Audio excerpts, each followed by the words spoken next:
Ok, como lo mencionamos anteriormente, este es el tercer y último módulo de este curso de instrumentación industrial. Nuevamente te damos a recalcar que el mismo apenas es un curso introductorio, ¿ok?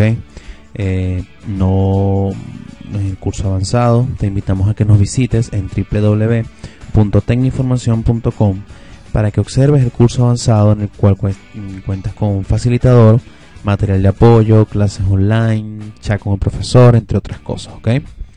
Este curso particularmente lo que te quería dar es una breve introducción acerca de lo que son los sistemas neumáticos y electroneumáticos, que es parte del material que se da en el curso avanzado, ¿ok? Bueno, bien, empezaremos a hablar acerca de lo que es la electroneumática, ¿ok? La electroneumática es una de las técnicas de automatización que en la actualidad viene cobrando vital importancia en la optimización de los procesos a nivel industrial. Su evolución fue a partir de la neumática, disciplina bastante antigua que revolucionó la aplicación de los servomecanismos para el accionamiento de sistemas de producción industrial. Ahora bien, la estructura de un sistema neumático puede dividirse en 5 grupos primarios: la fuente de energía, sensores, procesadores, elementos de control y actuadores. Dentro de los elementos de un sistema electroneumático es importante reconocer la cadena de mando para elaborar un correcto esquema de conexiones. Cada uno de los elementos de la cadena de mando cumple una tarea determinada en el procesamiento y la transmisión de las señales. La eficacia de esta estructuración de un sistema en bloques de funciones se ha comprobado en las siguientes tareas. Primero, la disposición de los elementos en el esquema de conexionado. Segundo, estructura y puesta en marcha del mando. Tercero, identificación de los componentes al efectuar trabajos de mantenimiento. Cuarto y último, especificación del tamaño nominal, la corriente nominal y la tensión nominal de los elementos o componentes eléctricos. Ejemplo, las bobinas, entre otros. ¿Okay? Como lo mencionamos anteriormente, son 5 los grupos primarios que conforman la estructura de un sistema electroneumático. Podemos mencionar que la fuente de energía se compone principalmente del compresor, las unidades de mantenimiento y la fuente de alimentación. ¿Okay? Tenemos los sensores, que se componen de los pulsadores, los finales de carrera y los sensores de proximidad. Tenemos los procesadores, que se componen de las electroválvulas, los relés y los convertidores eléctricos presión. Tenemos los elementos de control, que se componen de las electroválvulas y de los relés. Y por último tenemos los actuadores, que podemos decir que se componen de los cilindros neumáticos, actuadores rotativos, pilotos, zumbadores, entre otros.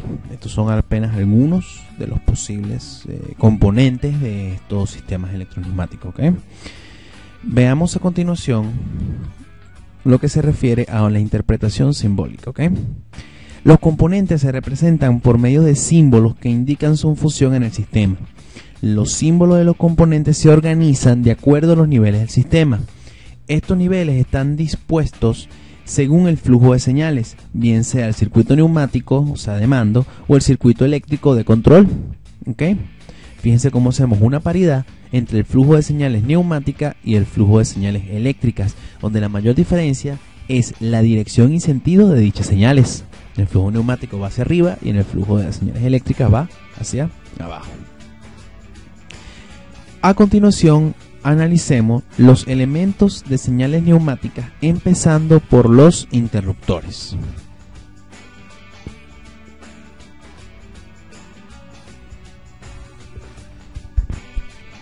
Hablemos de los interruptores de contacto.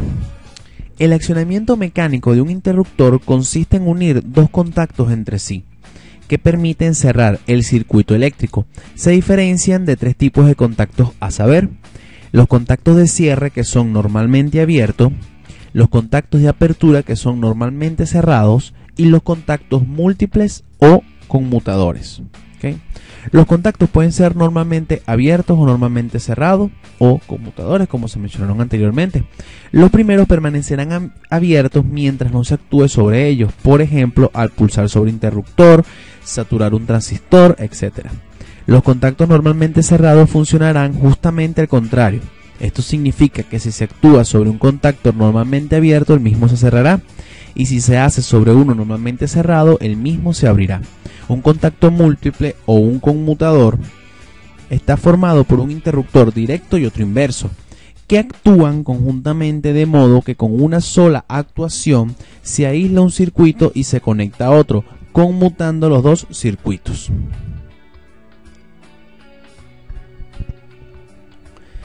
Si se quiere hacer que un equipo se ponga en marcha, es necesario contar con un elemento que permita el paso de una señal emitida. Tal elemento puede ser un pulsador que ocupa una posición de conmutación determinada mientras que es activado.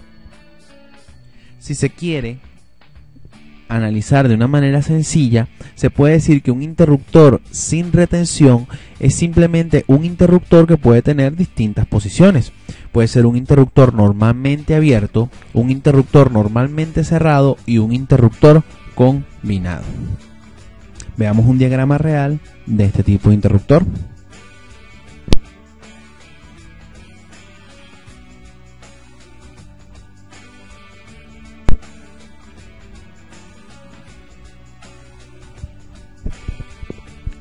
Un ejemplo de un interruptor con retención es el botón, el cual mantiene su posición por efecto mecánico cuando es accionado. Solo accionándolo nuevamente desbloquea su posición y regresa a su estado inicial. ¿Okay? Son varias las clasificaciones que puede tener un interruptor con retención. Aquí tenemos particularmente 4. Un interruptor normalmente abierto, generalmente de accionamiento manual. Un interruptor normalmente abierto de accionamiento manual por presión. Un interruptor normalmente cerrado de accionamiento manual alándolo. O un interruptor normalmente abierto de accionamiento manual girándolo. ¿Okay? Vemos dos interruptores así como su simbología.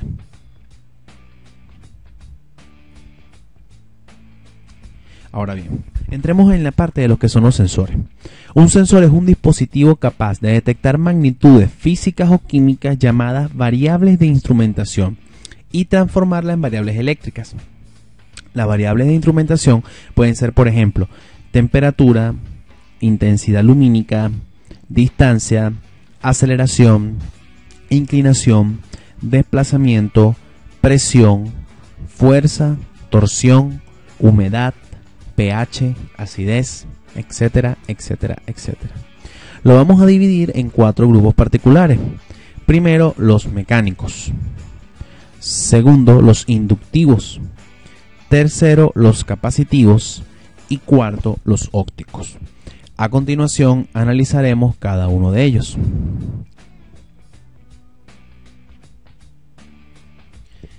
Empezaremos por los mecánicos, los cuales se dividen en 2.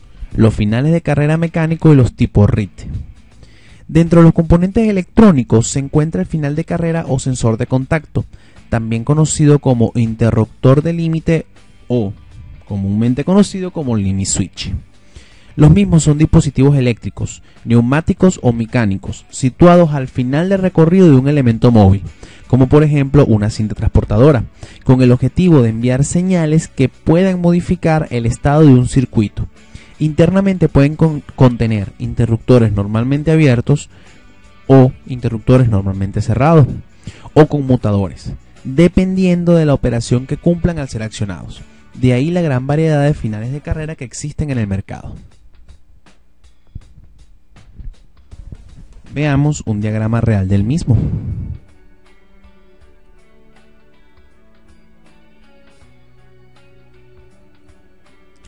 Podemos observar, según estos diagramas, que se pueden clasificar los finales de carrera en distintos tipos. Por lo menos aquí tenemos un final de carrera mecánico de accionamiento basculante y un final de carrera mecánico de accionamiento por rodillo.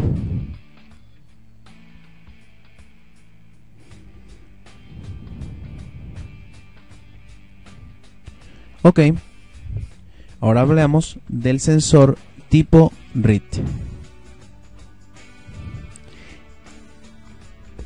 El sensor tipo RIT o interruptor de lengüeta es un interruptor eléctrico activado por un campo magnético. Cuando los contactos están normalmente abiertos, se cierran en la presencia de un campo magnético. Cuando están normalmente cerrados, se abren en la presencia de un campo magnético. Su uso es muy extendido ya que se pueden encontrar en los sensores de la puerta y ventana de las alarmas antirrobo. El imán va unido a la puerta y el REC switch va al marco.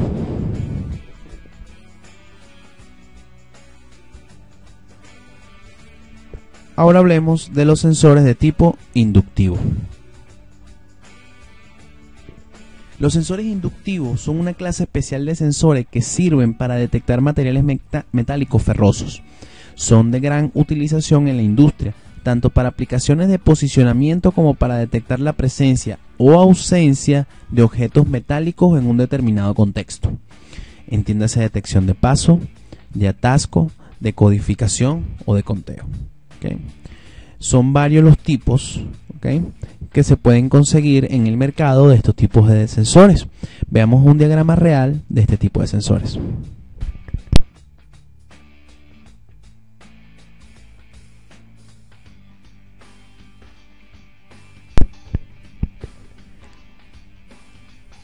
Ahora hablemos de los sensores capacitivos. Los sensores capacitivos reaccionan ante materiales metálicos y no metálicos, que al aproximarse a la superficie activa sobrepasan una determinada capacidad. La distancia de conexión respecto a un determinado material es tanto mayor cuanto más elevada sea su constante dieléctrica. Estos sensores se emplean para la identificación de objetos, para funciones contadoras y para toda clase de control de nivel de carga de materiales sólidos y líquidos. También son utilizados para muchos dispositivos con pantalla táctil, como teléfonos móviles, ya que el sensor percibe la pequeña diferencia de potencial entre membrana de los dedos eléctricamente polarizadas y la de una persona. ¿Okay? Son muchos los tipos de sensores de proximidad capacitivo que se pueden conseguir en el mercado. Veamos el diagrama real de este tipo de sensor.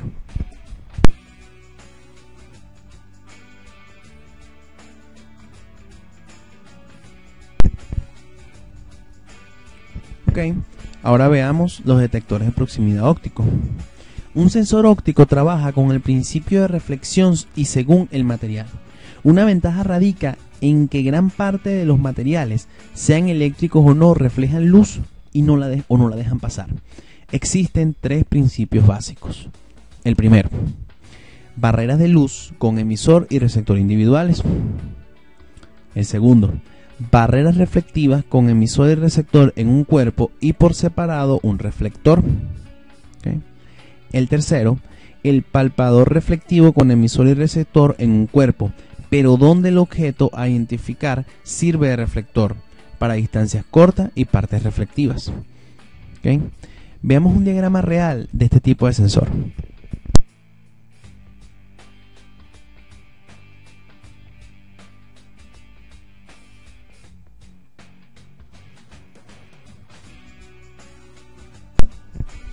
Ahora veamos qué son los relés. Un relé es un interruptor de accionamiento electromagnético que encuentra una aplicación fundamentalmente en el campo de las tensiones o corrientes bajas. Son elementos constructivos que conmutan y controlan con poca energía. Los relés son utilizados principalmente en técnicas de transmisión por señales. En el que observamos en la lámina se llama relé de estado sólido a un circuito híbrido, normalmente compuesto por un octoacoplador que aísla la entrada, un circuito de disparo que detecta el paso por cero de la corriente de línea y un triac o dispositivo similar que actúa de interruptor de potencia. Su nombre se debe a la similitud que presenta con un relé electromecánico. El dispositivo es usado generalmente para aplicaciones donde se presentan un uso continuo de los contactos de relé, que en comparación con un relé convencional generaría un serio desgaste mecánico, además de poder conmutar altos amperajes que en el caso del relé electromecánico destruiría en poco tiempo los contactos. Estos relés permiten una velocidad de conmutación muy superior a la de los relés electromecánicos. Vean.